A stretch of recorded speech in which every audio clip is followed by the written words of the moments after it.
ከዓለም ካርታ ወደ ሰሜን ንፍቀ ክበብ ጫፍ ከፍ ሲሉ በነጭ በረዶ ክምር መሃል የተሰነቀረ ጠፍጣፋ ካዝና መሳይ ሕንፃ ያገኛሉ። ይህ ሕንፃ ተራ ሕንፃ አይደለም። አንድ ቀን የሰው ልጅ ወደፊት ዕጣ ፋንታ ሊወስን ይችላል ተብሎ የተሰራ ዋስትና ነው። ይህ ሕንፃ የሚገኘው በኖርዌይ ስቫልቫርድ ግዛት ውስጥ ሲሆን የስቫልቫርድ ግሎባል ሲድ ቮልት ወይም አጠር ሲል ዱምስዴይ ቮልት ይሉታል። ወደ አማርኛው ሲመጣ የምጽአት ቀን ግምጃ ቤት የሚል ትርጉም ይይዛል። ይህ ስም የተገኘው ደግሞ ስሙ ሥራውን ይገልጻል ከሚሉ ምሁራን አንደበት ነው። ይህ ሕንፃ እንስሳትም እጽዋትም ከማይኖሩበት በረዷማ ስፍራ የተሠራው አንድ ዓላማ ቢኖረው እንደሆነ ግልጽ ነው። ዓለማችን አንዳች እንደ ኮቪድ በሽታ ወረርሽኝ፣ እንደ አንደኛውና ሁለተኛው የዓለም ጦርነት ወይም ታይቶ የማይታወቅ የአየር ንብረት ለውጥ ቢያጋጥማት የሰው ልጅ ዳግም ሰው ሆኖ እንዲቀጥል የሚያስችል ወሳኝ ሕንፃ ነው ሲሉ የሰሩት ሲሆንም አጠር ባለ ገለጻ ይህ ሕንፃም በሉት ካዝና የዚህ ዘመን ትውልድ ለዘር ማንዘሩ የገባው መድህን ወይም ዋስትና ነው የተባለለት ዓለማችን ላይ ካሉ በጥብቅ ቁጥጥር የሚጠበቁ ስፍራዎች አንዱ ይህ ሕንፃ ነው። በምድራችን ላይ የታዩና ነበሩ የተባሉት ትላልቅ ስልጣኔዎች ወይም መንግስታት መነሻቸውና መሠረታቸው ምግብ ነው።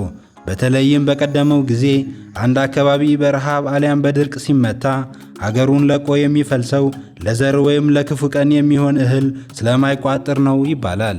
ለዚህ እንደ ማሳያ ከሚጠቀሱት አንዱ በመጽሐፍ ቅዱስ ላይ የሚገኙት የአልዓዛርና የኖሃሚን ቤተሰቦች ስንዴ ፍለጋ ወደ ግብፅ ያደረጉት ፍልሰት አንዱ ነው። በወቅቱም ከፍተኛ የስንዴ ምርት ክምችት የነበራት ግብፅ እስራኤላውያንን ለዘመናት በባርነት እንድትገዛ ትላልቅ ፒራሚዶችም ሰርታ የስልጣኔ ቁንጮ እንድትሆን በስንዴ የተገዙት እስራኤሎች ጉልበት ያፈሰሱበት ጭምር ነበር። የዘር እህል ባለመኖሩ ብቻ እስራኤል እንደ ሀገር ጠፋች፣ ሕንፃዎቿ ሁሉ ኦና ሆኑ። ግብፅ በአንጻሩ በስንዴ ክምችት ብቻ ዓለምን መግዛት ቻለች። በቅርብ ጊዜ የተፈጠረውን ካልን ደግሞ በ1840 የተከሰተው የአይሪሽ የድንች ረሃብ ማንሳት እንችላለን። በዚህ ረሃብ ከ1 ሚሊዮን በላይ ሕዝብ በረሃብ እንደረገፈ በታሪክ ሰፍሯል። ለዚህ እንደ ምክንያት የሚጠቀሰው ደካማው የአየርላንዳውያን የምግብ ሥርዓት እንደሆነም ይነገራል። የሀገሪቱ ስነ ምግብ ድንች ላይ ብቻ የተደገፈ ሲሆን ይህ ደግሞ በተፈጥሮው ለረጅም ጊዜ ሊከማች አይችልም። በዚህ ምክንያት የሀገሪቱ ሕዝቦች ኑሮ ከመሬት ወደ አፍ ብቻ እንዲሆን ተገደዱ። በአንድ ዓመት ላይ የተፈጠረው የድንች በሽታ ግን ይህን ሰንሰለት በጠሰው። የተዘራው ሁሉ ከእንጥጩ እየረገፈ አልበቅል አለ። የተከማቸ ዘር ስላልነበራቸውም ዓይናቸው እያየ እንደ ቅጠል እየረገፉ ማለቅ፣ ከተረፉ ደግሞ መሰደድ ሥራቸው ሆነ። ታዲያ በአንድ ወቅት አንድ የድንች በሽታ 1 ሚሊዮን ሕዝብ ገድሎ ሚሊዮን ሕዝብ ለስደት ከዳረገ አይበለውና በድንገት ከዓለማችን ትላልቅ ሀገራት መሪዎች አንዱ ሴጣን ሹክ ብሎት አሊያም ጥጋብ ወጥሮት ጦርነት ቢጀምር ውጊያው በኒውክሌር መሆኑ ግልጽ ነው። ይህ መሳሪያ ሰው ብቻ ለይቶ የሚያጠፋ አይደለም፣ ለስነ ምህዳርም ጠንቅ ነው። ጥናቶች እንደሚያመለክቱት 100 ባለ 15 ቶን ኒውክሌር መሳሪያዎች ቢተኮሱ ዓለምን ሌላ ፕላኔት ለማስመሰል ከበቂ በላይ ናቸው። አሜሪካና ሩሲያ በተናጠል የታጠቁት ኒውክሌር ቦምብ ከ3000 እስከ 4000 እንደሚደርስ ይነገራል። እነዚህ ሀገራት በሆነ አጋጣሚ ለማስፈራራት እንኳ ካላቸው መሳሪያ 2% ቢተኩሱ ዓለምን ለማጥፋት ከበቂ በላይ ናቸው። ይህ አይነት ውድመት የሚያጠፋው የሰው ሕይወት ብቻ አይደለም። የዓለም ሥርዓት መሠረት የሆነው የእህል ዘርም ለአንዴና ለመጨረሻ ጊዜ ይወድማል። በዚህ መልክ የእህል ዘር ከጠፋ አየርላንዳውያን ላይ የሆነው በመላው ዓለም መፈጠሩ አይቀሬ ነው።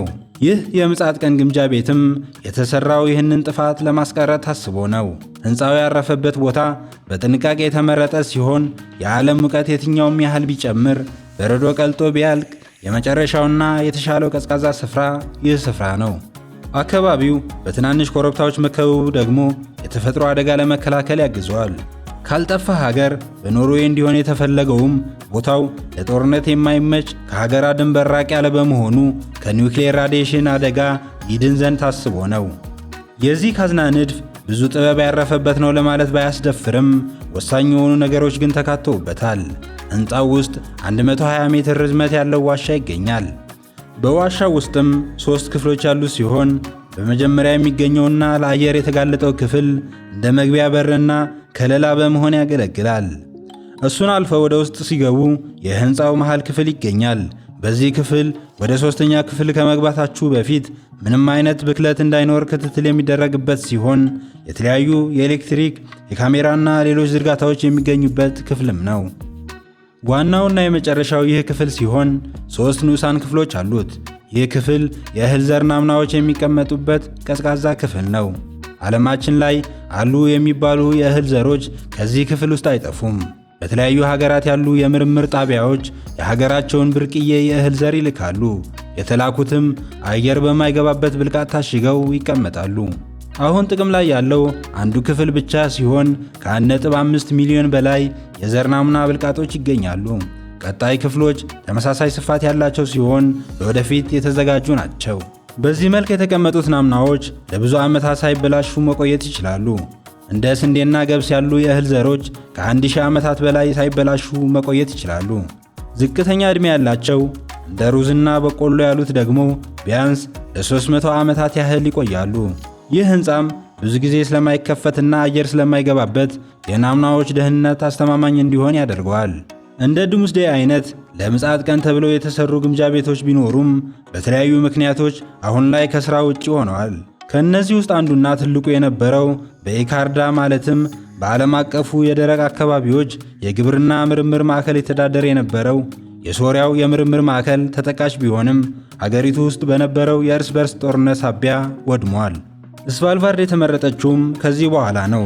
በእርግጥ ይህ ካዝናም አስተማማኝ ነው ለማለት አያስደፍርም። ለዚህ እንደ ማሳያ የሚሆነው በ2016 የተከሰተው ከፍተኛ የሙቀት መጠን መጨመር ማንሳት ይቻላል። በወቅቱ በአርክቲክ አካባቢዎች ከፍተኛ የበረዶ መቅለጥ አደጋ የተፈጠረ ሲሆን የቀለጠው በረዶ ወደ ሕንፃው ገብቶ አደጋ ማድረሱም አይረሳም። ይህ አደጋ ስጋት ቢፈጥርም ሕንፃው ብዙም ሳይቆይ ጥገና ተደርጎለት ወደ ሥራ ገብቷል። በዚህ ካዝና ውስጥ ግን የእህል ናሙና ብቻ አይደለም፣ የሰው ልጅ ዘረመልም በድብቅ ይከማችበታል የሚሉ ሰዎችም አልጠፉም። ያም ይሁን ይህ ግን ካዝናው የእህልም የሰውም ዘረመልም የያዘ ነውና በቀላሉ ሊታይ አይገባም።